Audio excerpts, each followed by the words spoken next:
So, a while ago, I told you about my idea, what I wanted to do. I told you about my region, my village, the many houses and properties that are abandoned there, and the very few children that live there. And I told you about the idea that I would like my daughter to go to a school that is right in my village with other kids who live in the village, and I would like to recreate a traditional, peaceful and nature-oriented country life where the children grow up with very little technology, with as little TV and media influence as possible, and as much influence from nature as possible, you know. That the teacher of my kids and the kids around me be Mother Nature and not Big Brother, so to say, you know.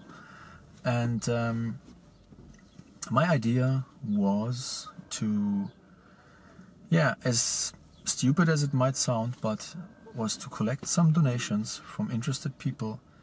With this money, buy houses that are abandoned, and then get families to move there, like-minded families who are critical about TV and media and modern technology and modern life, who want to return a little bit to a more slow, traditional, slow-paced, craft-oriented lifestyle, you know, farming, small-scale farming lifestyle, with traditional values, traditional music and dance and clothing, and, you know, where most of the things that you use are actually made by yourself and the people around you, you know, like the clothing is made by the tailor who lives at your side, you know? Or your mittens are made by your grandmother or something like that, you know, that your clothing is just produced by yourself, by your own community, as well as the food, some of the tools, you know, and the building materials for your houses just come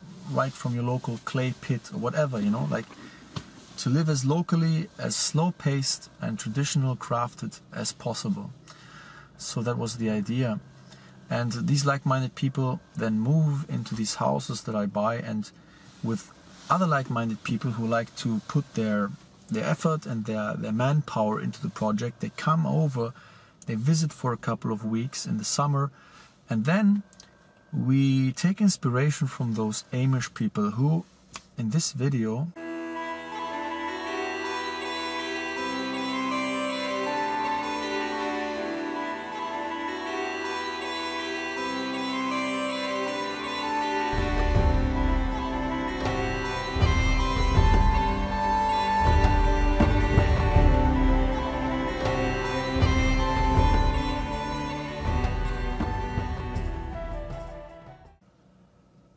manage to build a complete barn in one day without a single power tool, you know. So if they can do it, why can't we, you know? Why can't we just buy a cheap house? There are houses that go away for as little as 5,000 euros, and they just need a lot of work, you know, to be refurbished. And with like-minded people, traditionally minded people, and especially because we don't want to use technology and power tools, money is not the issue, you know. We don't need to pay the rent for the expensive tools, for the big construction machines or anything. We just need the knowledge, the inspiration, and the manpower. And then we just rebuild one of those beautiful ancient timber frame houses, and we get a family to move in there already, you know. Because here's one thing: there are many idealistic people who come to the countryside with their family. They they buy a cheap house, and they move in there, and they start refurbishing it and restoring it. And in this process, they are living on a construction site. And this is why many of these ideas fail. There's also the idea that you know, that because it is a lot of stress for a family to live on a construction site, and often these people don't you know, they don't make it, and they often worsen these places. They buy a place, they start refurbishing it, and then they don't manage to do it. They, you know, they break apart, whatever. They don't get out.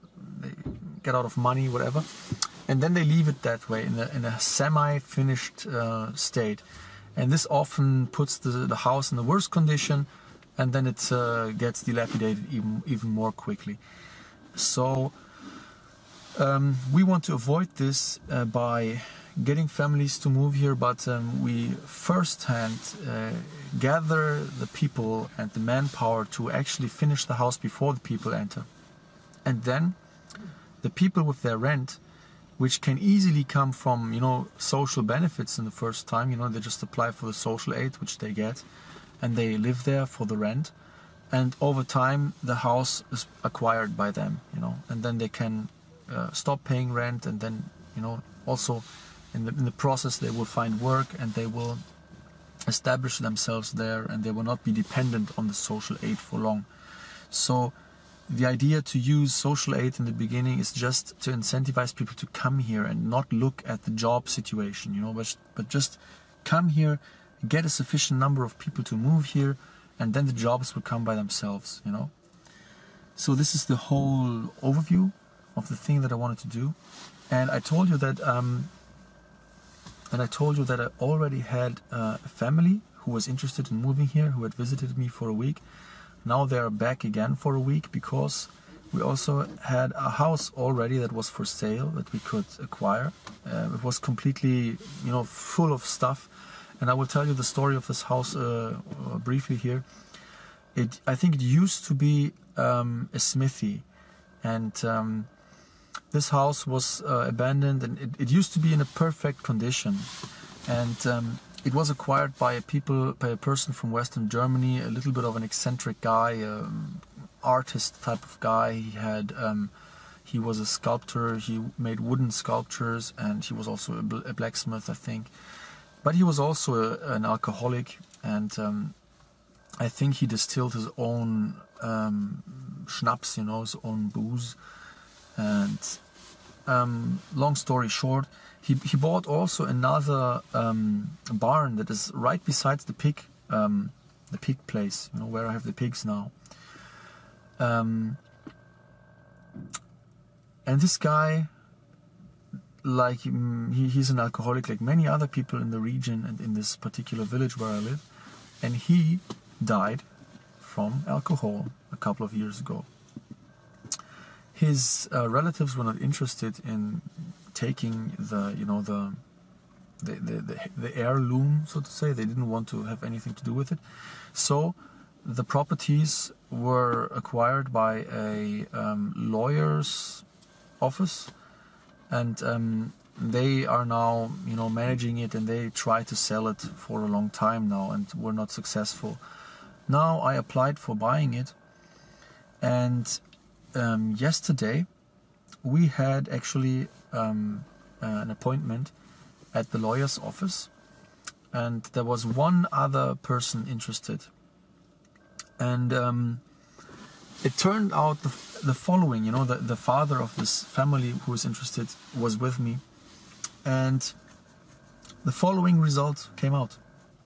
We didn't get the smithy, you know, the smithy, which was, I forgot to mention that this guy, this artist guy, he had built himself a little flat in the smithy, you know, more or less.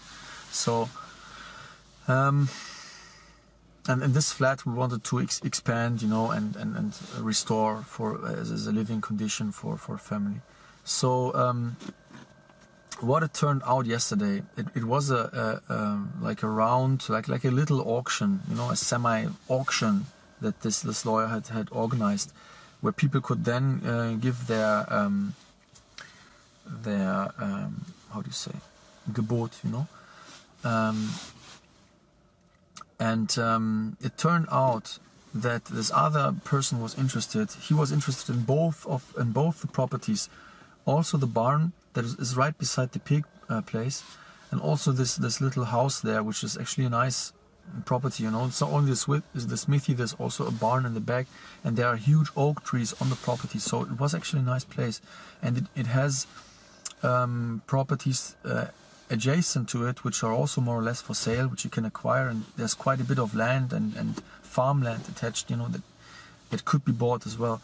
Now, this other guy, He is from the big city, basically. He moved to the neighboring village some time ago. He's a little bit older already, and he signaled us that he has unlimited funds, and that he really wants to have this property with the possible farmland behind. And he wanted to plant old fruit trees, you know. So he was going also in the direction of permaculture. He wanted to make a carp pond, and with the water from the pond, he wanted to fertilize the fruit trees, because he didn't want to have all this nitrate in the ground, you know. So he has a sustainable and long-lasting and permaculture method, you know.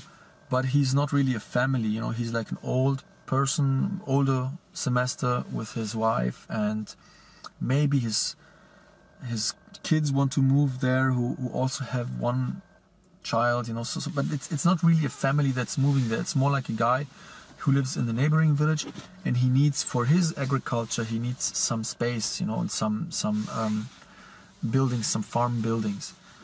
And he also signaled that he wanted to buy other properties that are also abandoned, and he wants to make some kind of association and put his money in there, and then create something like a farm where children from the city can visit and, you know, get a little bit of, you know, farm air and farm experience, and, you know, like a healthy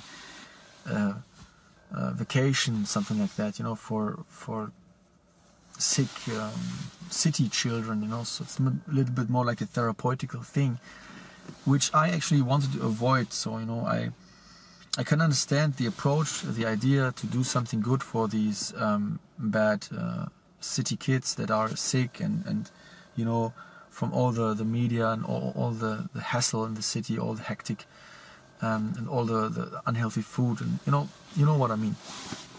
But my approach is not so much to therapy these children, but to actually get them to move to the countryside and actually grow up before they become poisoned by the food and by the media in the city, you know. So, and also, in my opinion, if kids should visit the countryside, but there's nothing to see there, you know, there are no farming families living there, there are no kids living there. So what role models are the city kids supposed to see, you know? Where should they make friends, you know? They come to the countryside, there's nobody there, you know, only old people with crazy ideas, you know, fine. But kids, they learn from other kids, and if they come to the countryside, but there's loads of farming kids there, you know, loads of farmers' kids who know the countryside, who play in the woods every day. They can actually make friends with them and learn much more from these little kids who actually grow up there, you know, and actually have the nature in their blood, so to say. And this is what we actually need. We need a population of healthy people who live ingrained and rooted in the countryside. So, but it turned out the following. I managed to get the barn besides the pig place, which is actually very good, because it makes a very round property now there, you know. It was basically a very good unit for so to say. There's a good pasture behind there for the sheep, but it was parted in the middle, and the other part was belonging to this barn, this abandoned barn. Now we have now a very round thing there, you know, for my sheep, for my pigs, for the things that I want to do there. It's perfect, you know, and we got it for actually 6,200 euros, just for you to have an idea. And this guy said, you know, it doesn't make sense for me to try to buy it, because you know, you need it more than I, and there's also a little bit of a dispute on the border between these two properties, you know, the pig one and the barn one. And for me it made sense to get it, because for me there will be no dispute of the border, because I'm the neighbor, you know. So it made most sense that I get it. So he didn't actually offer any higher bid, so to say. He didn't overbid me.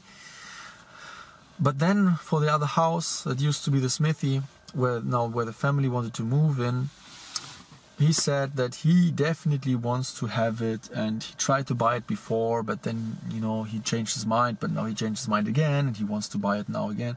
And he has all these plans for his fruit trees and for his association with the kids and all the stuff. He has put all his blood in there. He wants to stop his company in Berlin, and he wants to come here, you know, and do all this idealistic stuff. And he has put all this heart in there now with his wife, and he said he has unlimited money. You know, it wouldn't make any sense for us to bid there and just increase the price, and, you know, he would buy it anyways, because he has already entered into contact with neighbors who have this farmland which is behind, and he had already set up, basically, he said.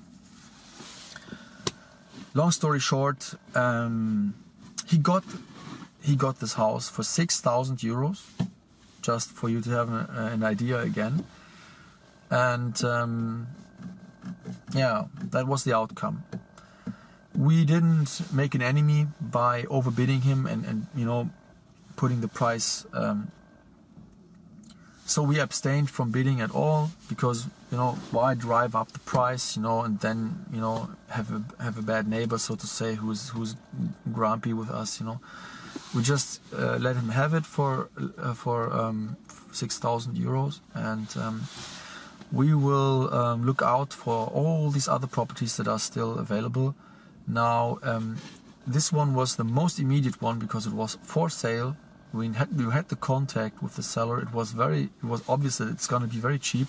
I would have started with 5,000 euros, you know, as a bid, and if there wouldn't have been anyone else, they would probably have given it to me for 5,000. And then we would have had work right away. We would have gathered some people and, you know, cleaned the whole thing and restored it in this summer, and then the family could have moved in easily. So it's a partial victory, you know. So for the pigs and for the sheep, we have now a better place. But for getting more people here, we have a little bit of a setback. But it's not too bad, because there are still many other properties. But we have to invest more time to get these, because we have to try to find out who is the owner, you know, is he selling it, or what's going on. But at least the person who bought the smithy, he has signaled us that he's very interested in our approach as well, and we are on many of the issues we were on the same page, you know. He was not this boomer type who's like, you know, the deluge after me. You know, I don't care what's after me. I will just do whatever I want in this life, and if everything goes down behind me, you know, who cares? He's not this kind of guy. He's more like a sustainable kind of guy, and he made the impression that he really cares about things, so to say. And he said he would possibly cooperate with us, and if he sees other objects that are for sale that he does not want, he would you know, alert us and give us a hint and help us, and he was basically very positive about what we wanted to do, because we basically played with open cards. You know, we told him exactly what we wanted to do, because he also told us what he wanted to do with these properties. And so yeah, this is more or less what has happened. There's one other very interesting property which has an auction scheduled already, so this is the next one that we want to look at. But in the meantime, we will also look at many other properties, abandoned ones in very bad condition. You see that they go for a very low price, you know. So if this one, which was actually not that bad of condition, if this goes for 5,000, 6,000 euros, you can imagine that others go maybe for less, you know. But they will have a lot of work to do on them. So I wanted to repeat my call now for action, and I wanted to send out my call to 3 different kinds of people. The first kind of people is families, young families with young children who want to move here, who would like to live in a very traditional, very natural, very calm, very slow community, with little technology, without lawnmowers, without TVs, with little internet, with little media, with as much man-made media as possible, like singing, dancing, singing of birds, you know, like natural media basically. We want to listen to the sound of the birds, of the animals, of the wind, of the water. This is the music that we want to hear, and all the other music that we want to hear is music that we make ourselves with our voices, with our beat, you know, with our instruments, and we want to listen to the beat of natural tools, you know, slow tools that you know, the spinning wheel, the hand drill, the hammer, saw, the hand saw. We want to listen to all these traditional, slow and quiet sound of life, you know. And we want to live this slow and well-sounding life. And we want to make our own clothes, our own food, our own tools, build our own houses from local materials, from clay, from wood, from, you know, burnt tiles, or maybe even thatched roofs. You know, we want to use as much as local materials as possibly can be done, with as little technology as possible. In the end, we want to build our own school where our village children can attend. You know, they don't have to move very far away every day to go to school, but they can go to our local school and play with their schoolmates in the afternoon, go into the woods, you know, swim in the river, and all these beautiful things. And so we are looking for like-minded families who still have this dream, who want to live this natural, traditional life, and they can get in contact with me via the following email address, and they can see if they want to participate. Now, the second group of people that we are looking for are people who want to help us financially, who would like to donate some money, because they want to see this as a reality. They live on the other side of the globe, but they see that traditional culture is waning and it's basically extinct in most places. But they want to see that in one place of the world it is still growing and is still coming back, and it can like be a role model for other communities, you know, so that we can see that this type of lifestyle works and is possible and is healthy and is sustainable. And we want to try it, we want to experiment if this is the actual solution for all the tremendous problems that the world has nowadays. You know, we don't want to look to politicians and technologies and huge companies to solve our problems. We want to see if we, with very little and with very simple things, can actually solve these gigantic problems in our small scale.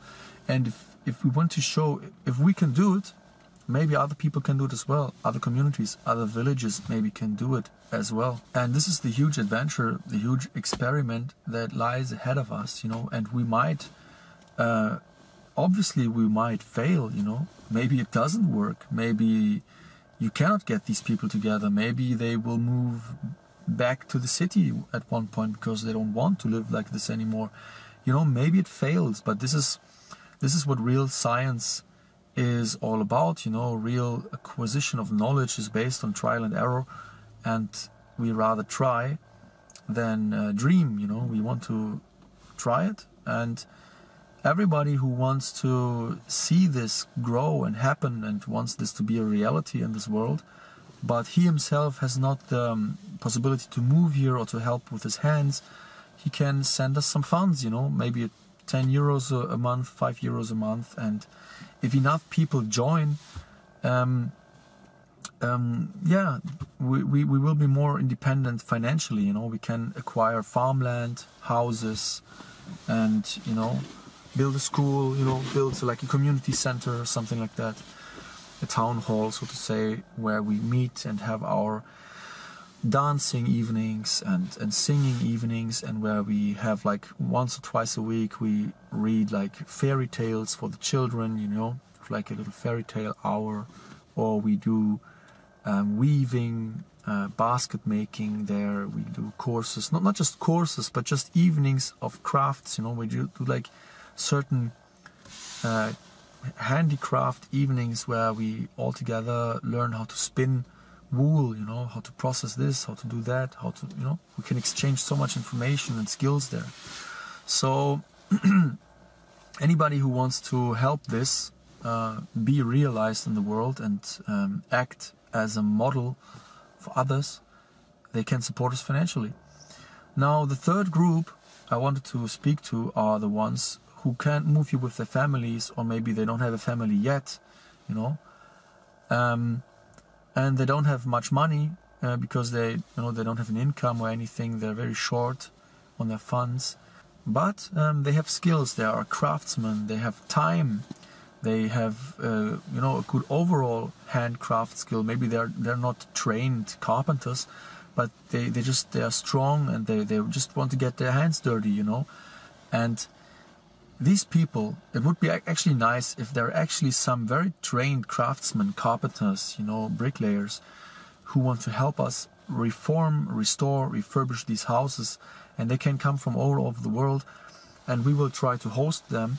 They can, like, if we look at the summer, for example, that is coming right now, we could actually organize like 2 weeks where we bring all these people together, all these workers and craftsmen and enthusiasts, and they can sleep in my I have a huge attic there where they can actually sleep, and we can cook for them every day. So anyways, we can just start a combined effort, and then Amish style rebuild one of these houses. And if we get enough families move here, we can do this for every family that comes here, you know. We just acquire a house cheaply, and then we use the manpower, our combined manpower, to restore this house, our combined enthusiasm, our combined inspiration and heart blood, so to say. And yeah, this is the third group that I wanted to call for action. And yeah, all of these three people, if you are, you know, one of them, then just send me an email and I will get back to you. And I will, if you want to help financially, you can send me an email. I will send you my bank data. And I don't want to send my bank data right away, because I find it nice to have the actual contact with the donator, because then we can send out maybe invitations to a folk festival or something like that. When we get actually established with our community, we can actually stay in contact, you know, send you newsletters or send you, like I said, an invitation for an event, something like that. Or we can stay in contact because you want to do something similar where you live, you know, and then we can help you out as well. So, long story short, this is the address that you can contact me. I hope many people stay in contact and support the project, and I hope that we can move forward. And I also want to thank all the people who donated already. We have more or less 800 euros now. A couple of people donated. Some people donated very large sums. And I'm very happy that we have the start. And this is obviously not for helping me buy, like, for example, the barn that's beside the pig place. You know, this is my own story. This is just for a family that wants to move here. So this is still reserved for a property that we will buy for a family who moves here. So I will try to do as many videos as I can promoting the idea, but I'm very short on time. Also, people who are waiting for answers. I have started a new job as well now, and I have little time now for making videos. Maybe I will buy some microphone that can I attach here, you know, so I can make videos driving from and to work, you know. So, but anyways, if you're interested, just get in contact, and we will see if this idea, this idealistic plan that I have, can actually come to fruition and be a reality in this world, and not just a dream.